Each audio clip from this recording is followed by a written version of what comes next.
একদিন আসবে যখন পৃথিবীর সব কিছু ধ্বংস হয়ে যাবে, পাহাড় গুঁড়িয়ে যাবে, সমুদ্র ফেটে পড়বে আর সূর্য হারাবে তার আলো। সেই দিনটি হল কিয়ামতের দিন। পবিত্র কোরআন ও হাদিসের আলোকে আমরা জানব: ১. কিয়ামতের আলামত কি কি? ২. কিভাবে শুরু হবে সেই ভয়ঙ্কর দিন? ৩. কে বাঁচবে আর কে পড়বে চিরস্থায়ী আযাবে? এই ভিডিওটি শুধুমাত্র একটি গল্প নয়, এটা একটি বাস্তবতা যা প্রত্যেক মুমিনের জানা জরুরি।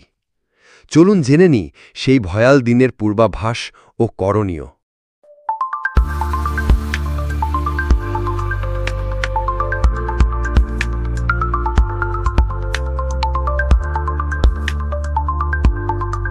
বিগত এবং বর্তমানকালে কেয়ামতের নিদর্শন সম্মিলিত বাণীগুলোকে জোরপূর্বক প্রেক্ষাপটের সাথে মেলানোর অপচেষ্টা প্রত্যক্ষ করা গেছে, যার সরল নমুনা সবেমাত্র আমরা আলোচনা করেছি। মূল বিষয়ে আলোচনার পূর্বে এই বিষয়ে তাই কতিপয় মূলনীতি স্মরণ না করালেই নয়। প্রথম মূলনীতি: আবশ্যক নয় যে কেয়ামতের নিদর্শন সম্মিলিত বাণীগুলোকে টেনে এনে বাস্তবের সাথে মেলাতে হবে। মানুষ তার সামনে পিছলে যা কিছুই প্রত্যক্ষ করে, ছোট হলেও সেটাকেই সে বড় মনে করে বসে, যদিও পেছনে এর চেয়েও বড় ঘটনা গত হয়েছে। এ ব্যাপারে জ্ঞানী ব্যক্তিবর্গ যথেষ্ট পরিপক্কতার পরিচয় দিয়েছেন। যেমন হজরত উমর রাদিয়াল্লাহু তাআলা আনহু নবী করিম সাল্লাল্লাহু আলাইহি সাল্লাম এর সামনে শপথ করে বলতেন যে ইবনে সাইয়াদি প্রকৃত দজ্জাল। নবী করিম সাল্লাল্লাহু আলাইহি সাল্লাম তার মন্তব্য খণ্ডন করেননি। এক্ষেত্রে কোনো জ্ঞানীর ইজতিহাদ যদি মুসলিম জনসাধারণের পারস্পরিক সম্প্রীতি ও ভ্রাতৃত্ববোধ বিনষ্টকরণে উস্কিয়ে দেয়, অথবা এর পেছনে কোনো সারাই ব্যাখ্যা থাকে যা অধিকতর ব্যাখ্যার দাবি রাখে, তবে সুস্পষ্ট প্রমাণ ব্যতীত মানুষকে তা প্রচার থেকে বিরত রাখতে হবে। কতিপয় গবেষক কেয়ামতের নিদর্শন সম্মিলিত বাণীগুলোকে অতীত বর্তমানের কোনো ঘটনাকে কেন্দ্র করে সাম্প্রতিক প্রেক্ষাপটের উপর বলপূর্বক চাপিয়ে দেওয়ার অপচেষ্টা করেছেন। একটি বিশুদ্ধ হাদিসে আপনি পড়ে থাকবেন যে অচিরেই এমন সময় আসবে যখন ইরাকবাসীর কাছে টাকা পয়সা এবং খাদ্যদ্রব্য আমদানি বন্ধ হয়ে যাবে। মুসলিম। হাদিসটির ব্যাখ্যায় অনেকে বলে থাকেন যে 1410 হিজরি 1990 সনে আমেরিকার অনারব এর পক্ষ থেকে ইরাকের উপর অর্থনৈতিক নিষেধাজ্ঞা আরোপকালে এর বাস্তবায়ন ঘটেছে, সুতরাং এটাই কেয়ামত ঘনিয়ে আসার বড় নিদর্শন। ব্যাখ্যাটি যদিও ফেলে দেওয়ার মতো নয়, অনেকাংশে তা সে সম্ভাবনারই দাবি রাখে, তবু জোরপূর্বক টেনে এনে প্রচণ্ড দৃঢ়তার সাথে কোনো ঘটনাকে চিহ্নিত করে দেয়া জ্ঞানীর পরিচয় নয়। এ থেকেও বড় আশ্চর্যের বিষয়, যা বিশিষ্ট জ্ঞানীদের বরাতে প্রচারিত হয়েছে, যে দুনিয়ার অবশিষ্ট আয়ু হচ্ছে 900 বছর, আবার কেউ কেউ বলেছেন 1000 বছর। কতিপয় হাদিসের ব্যাখ্যা করতে গিয়ে তারা উক্ত মতামত পেশ করেছেন, যাদের মধ্যে ইমাম সুয়ুতি এবং ইমাম সাখাবি রহমাহুল্লাহ অন্যতম। যাই হোক, সরাই কোনো সুস্পষ্ট প্রমাণ ছাড়া দৃঢ়ভাবে কোনো ক্রমেই বলা ঠিক নয় যে ঘটনাটি অমুক সময়ে ঘটেছে। ইমাম মাহদী সুসংবাদ সমলিত হাদিসগুলোকেও অনেকেই নির্ধারিত কিছু ব্যক্তির উপর প্রয়োগ করে প্রচার করেছেন যে অমুক ব্যক্তি ইমাম মাহদী ছিল এবং তার সময় অমুক অমুক ফিতনা প্রকাশ হয়েছিল, রক্তপাত ঘটেছিল ইত্যাদি। অপপ্রচারের নমুনা: আসরারে সাআ গ্রন্থকার ফহদ সালেম লিখেছেন যে ইমাম মাহদী প্রকাশের পূর্বে দাজ্জাল ইরানের শাসনকার্য পরিচালনা করবে। এর পরক্ষণই লেখেন আয়াতুল্লাহ জারবাতশুফ খ্যাত মাহমুদ খাতামি হচ্ছেন সেই দাজ্জাল। মাসিহুদ দাজ্জাল গ্রন্থকার অত্যন্ত দৃঢ়তার সাথে লিখেছেন যে ইরাকের ভূতপূর্ব প্রেসিডেন্ট সাদ্দাম হুসেন হচ্ছে ইমাম মাহদী। আমিন মোহাম্মদ জামাল শিও গ্রন্থে হারমাজিদ্দুনে সাদ্দাম হুসেনকে হাদিসে উল্লেখিত সুফিয়ানি বলে আখ্যায়িত করেছেন।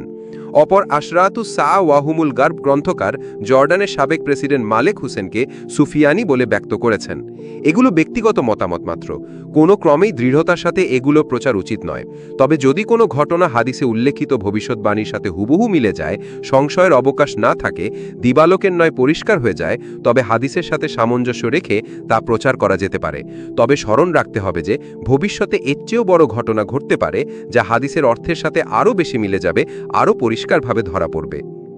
কিছু নমুনা: 1 নম্বর, মুসলিম শরীফের একটি হাদিস। আব্দুল্লাহ বিন জুবাইরের হত্যা ঘটনায় তার মাতা আসমা বিনতে আবি বকর রাদিয়াল্লাহু আনহা হাজ্জাজ বিন ইউসুফের সামনে বলেছিলেন যে অবশ্যই নবী করিম সাল্লাল্লাহু আলাইহি সাল্লাম আমাদেরকে সাকিফ গোত্রে একজন মিথ্যুক এবং একজন খুনির আবির্ভাব হবে বলে জানিয়েছেন। মিথ্যুককে তো ইতিপূর্বেই চিনেছিলাম, খুনিকেও আজ চিনে নিলাম। এই কথা শোনার পর হাজ্জাজ কোনো বাড়াবাড়ি না করে উঠে চলে গিয়েছিল। উল্লেখ্য, হাজ্জাজ বিন ইউসুফি আবদুল্লাহ বিন জুবাইর রাদিয়াল্লাহু তাআলা আনহুকে হত্যা করেছিল। ব্যাখ্যায় ইমাম নববী রহমাহুল্লাহ বলেন, উপরোক্ত হাদিসে হযরত আসমা রাদিয়াল্লাহু আনহা মিথ্যুক বলতে মুখতার বিন আবি উবাইদ সাকাফিকে উদ্দেশ্য করেছিলেন। সে ছিল প্রচণ্ড মিথ্যাবাদী। জিবরাইল আলাইহিস সালাম তার কাছে ওহী নিয়ে আসেন বলে সে দাবি করত। উলেমায়ে কারামের ঐক্যমতে এখানে মিথ্যুক বলতে মুখতার বিন আবি উবাইদ এবং খুনি বলতে হাজ্জাজ বিন ইউসুফ উদ্দেশ্য। আল্লাহই ভালো জানেন। 2 নম্বর, মুসলিম শরীফের আরেকটি বর্ণনা। হযরত আবু হুরায়রা রাদিয়াল্লাহু তাআলা আনহু থেকে বর্ণিত, নবী করিম সাল্লাল্লাহু আলাইহি সাল্লাম বলেছেন, কিয়ামত সংঘটিত হবে না যতক্ষণ হেজাজ ভূমি থেকে বিশাল অগ্নিকুণ্ড প্রকাশ হবে, যার আলোতে সুদূর বাসরায়ের উৎসের স্কন্ধ আলোকিত হয়ে উঠবে। ঘটনাটা বহু পূর্বে ঘটে গেছে। 3 মাস পর্যন্ত সেই আগুন অবিরাম জ্বলছিল। আগুনের আলোতে মদিনার মহিলারা নৈশ্য গল্পের আসর জমাত। ঘটনার বিবরণ দিতে গিয়ে আবু শামা বলেন, 654 হিজরিতে 3 জুমাদাল উখরা বুধবার দিবাগত রাতে মদিনার দিক থেকে এক বিশাল অগ্নিকুণ্ড ভরকে ওঠে। 3 দিন পর্যন্ত মদিনায় খানিক পরপর ভূমিকম্প অনুভূত হতে থাকে।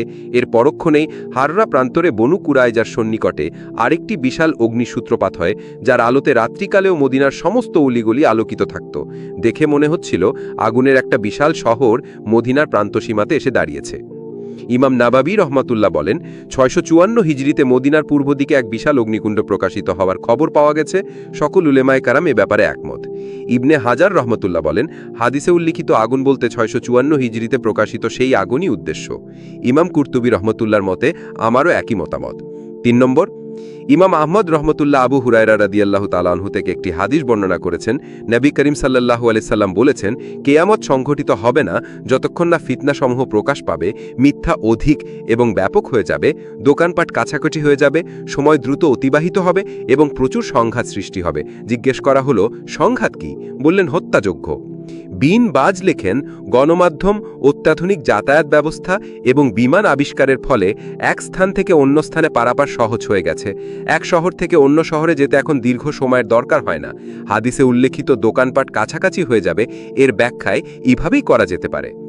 দ্বিতীয় মূলনীতি, কেয়ামতের অতি সন্নিকটেই ঘটতে হবে এমন কোনো শর্ত নেই, কারণ কেয়ামতের অনেক নিদর্শন বহু আগে ঘটে অতিবাহিত হয়ে গেছে।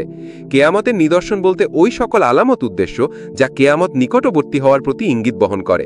চাই সে সকল নিদর্শন কেয়ামতের খুব কাছাকাছি সময় ঘটুক বা বহুকাল পূর্বে ঘটুক। উদাহরণস্বরূপ, নবী করিম সাল্লাল্লাহু আলাইহি সাল্লাম বলেছেন যে আমার এবং কেয়ামতের মাঝে 2 আঙ্গুলের মধ্যবর্তী স্বল্প ফাঁকা জায়গার ন্যায় ব্যবধান। বুঝা গেল, নবী করিম সাল্লাল্লাহু আলাইহি সাল্লামের আবির্ভাব এবং তার মৃত্যু কেয়ামত ঘনিয়ে আসার অন্যতম নিদর্শন। তাহলে নাবিজির মৃত্যুর পর যে সকল ঘটনা ঘটবে, দূরে হোক আর কাছে, সবই কেয়ামতের নিদর্শন বলে গণ্য হবে।